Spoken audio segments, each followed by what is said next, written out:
Ouija House, released in 2018, is another low-budget horror flick using the infamous Ouija board as a plot device.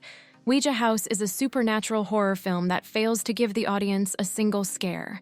Let's dive into why this one should probably stay in the attic where it belongs. It stars Reid, Mischa Barton, Dee Wallace, Carly Schroeder, and Grace Demarco. The plot centers around a young woman, Lori, who's researching a book on paranormal phenomena. She brings her friends to a secluded, allegedly haunted house owned by her family, and they just happen to stumble upon a Ouija board. Soon, predictable chaos ensues. Visions, possessions, ominous whispers, you know the drill. But instead of tension or dread, what we get is a murky plot and a confused tone that swings between paranormal activity knockoff and Scooby-Doo melodrama. Let's talk performances. Reid seems to be sleepwalking through her scenes, limited as they may be. Mischa Barton, who's shown she can act in the right setting, looks bored and detached. The young cast members try to carry the emotional weight, but the script gives them nothing to work with. You never care about these characters. When they're in danger, you're just checking your watch. Dee Wallace, a horror veteran, does her best with what she's given, but not even she can prevent this film from being a failure. While I'm degrading the quality of the acting, let's talk about the quality of the cinematography. The visuals are flat.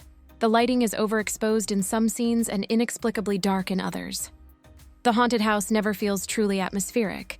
It's just another house. The script is horrid. It's full of awkward exposition, cliché dialogue, and horror tropes so worn out they practically squeak. It's fine if these are done in film, but at least try to do a decent job. Instead of building suspense, the movie rushes from one poorly staged scare to another, and the pacing feels like it was edited in a blender.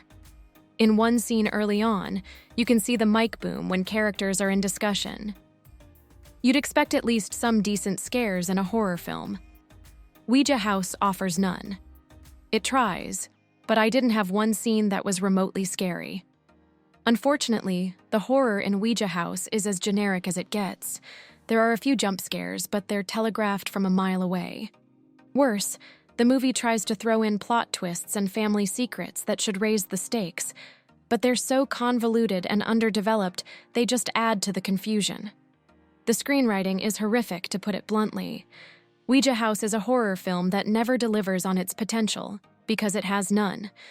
If you're a fan of cheesy, supernatural flicks, this might work as a background watch, but for most horror fans, this house is not worth visiting.